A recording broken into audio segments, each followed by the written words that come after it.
Kwa hiyo hapo napo tunawahitaji Morris, Kapombe, Mligo wote nao wawe bora kutoa hizi huduma kwa huyu Sekao. Ndio kitu ambacho kimekuwa changamoto kwa upande wa Simba. Alafu mara mwisho anachobakia ni kwenye kutumia hizo nafasi.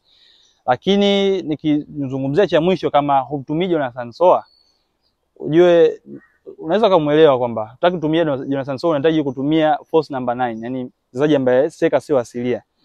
Timu nyingi ambazo zimefanikiwa kucheza bila Seka ambaye sio asilia, anakuwa na idadi nzuri ya wachezaji ambao wanazunguka kwenye ile eneo kwa kushambulia, kuwa makatili eneo la golini, kufika kwenye ile nafasi na kutumia nafasi.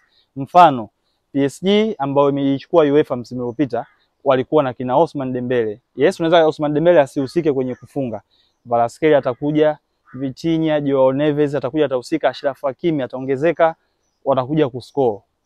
Lakini ukiangalia kwa kipindi ambapo Guardiola alikuwa anatumia, Messi alikuwa anafanya hivyo kwa ubora, lakini hacha kwa Guardiola, Jurgen Klopp na Liverpool, Roberto Firmino alikuwa hahusiki zaidi kwenye magoli, lakini Salah, Mane wote walikuwa wanahusika zaidi kuja kupokea hiyo mipira na kufunga. Kwa hapa Bongo tu mfano halisi ni Young Africa.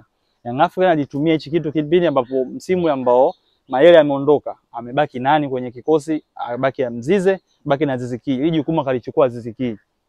Maana post namba 9 naambiwa ni jukumu, sio nafasi ya mchezaji wenyewe. Kwa hiyo ndio maana Aziz Ki tulikuwa tunaona kwenye ule msimu akawa na idadi kubwa ya magoli kuliko mchezaji na hisi alikuwa nakumbuka, kama nakumbuka alikuwa top scorer. Kwa hiyo hicho ni moja ya vitu ambavyo unatakiwa kuviboresha zaidi. Kama unatumia force number 9, mazingira yanayozunguka huyu kocha, je, wachezaji ni bora kutumia nafasi? Mpanzu sio bora, Mutale amekuwa sio bora.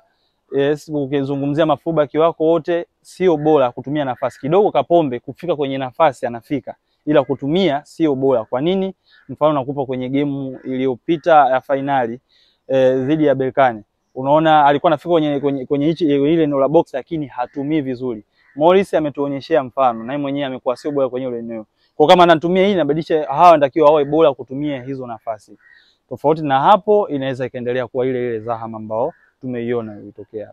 Bwana, huyo ni Jackie Tactics, amekupitisha katika michezo miwili kwa maana ya Simba lakini pia kwa maana pia ya Yanga. Yanga anaenda kucheza kwenye mechi yake dhidi ya JS Kabylie siku ya Ijumaa tarehe 28, lakini wekundu Msimbazi Simba utakapocheza tarehe 30 dhidi ya Stade Malien kutokea pale nchini Mali. Yote kwa yote naamini umeyapata hapo uchambuzi kinifu kabisa, tactics ambazo zimekaa, zimenyooka, zimenyokeka kabisa.